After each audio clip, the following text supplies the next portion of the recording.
So anyway, if you want to sell something, there's three things you need to do.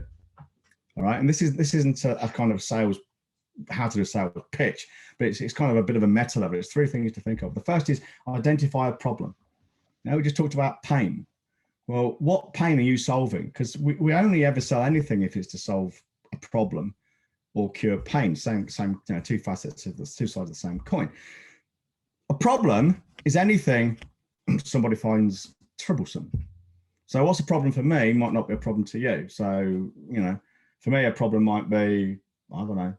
Okay, yeah, good one. This a problem for me might be how to deal with a sensory overload in places like shopping malls, railway stations, airports, places like that.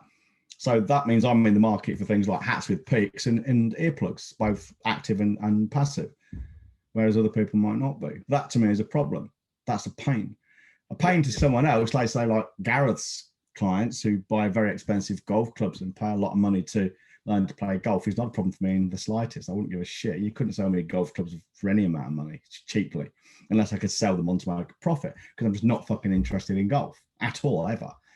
And indeed, what's not a problem for us now might be a problem in the future. I mean, right now, I'm not sitting here, other than for this conversation, I'm not thinking about how do I fix a, how do I get a puncture repair kit at this time of the day, because I've got a puncture in my bike tire.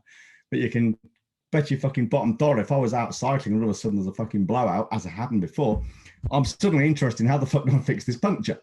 So, things change. But no one will buy anything unless it's to solve a problem. And the problem's going to be great or small. They can change over time. They change between people. And then indeed, in the same person, they can change its severity over time.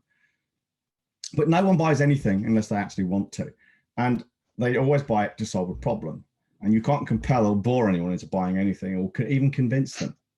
That's just not possible. When I say it's not possible, it's going to be so vanishingly rare, you're wasting your time trying. There's easier ways to do it.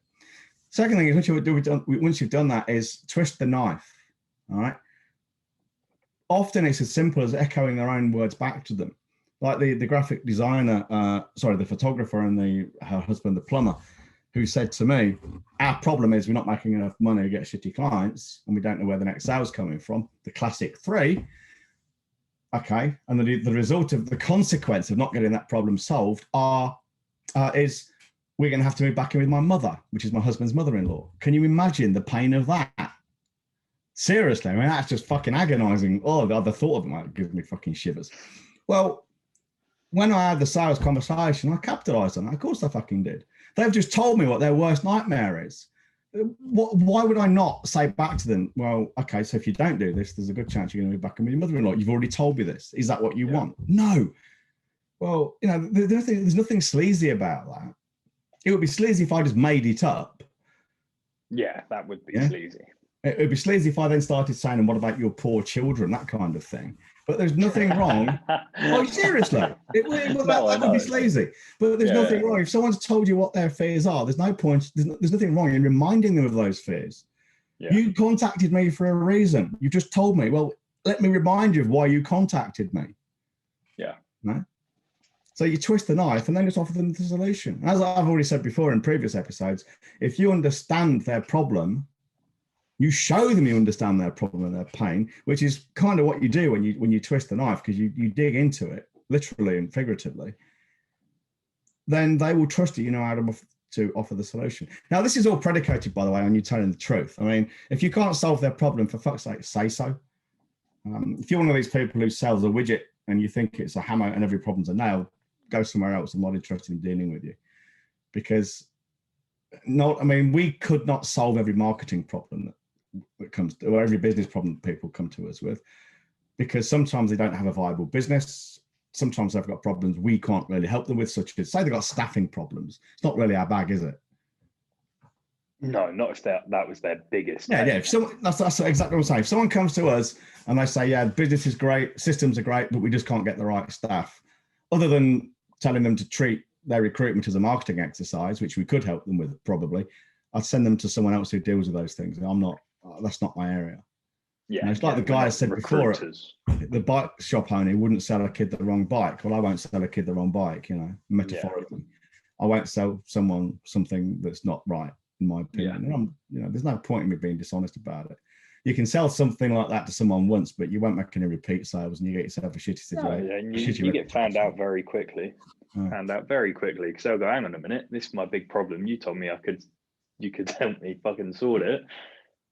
Well, here's the thing, you see. Here's the thing. It's quite in vogue for people to have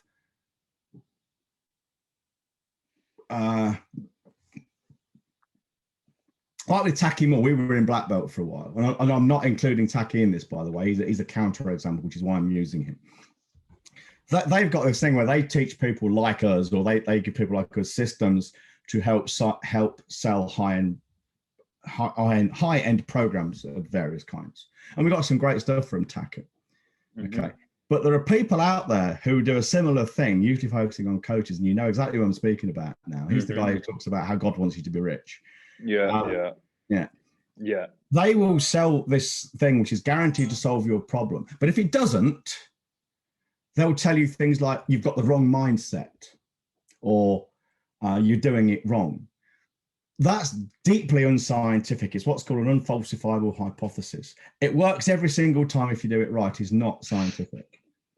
Okay? Because it doesn't work every time. Not everything we do works every time. That's why we have so many different ways of doing it. And why we work with people so closely, because, you'll get someone in a situation which is subtly different from someone else's. They don't get the same results.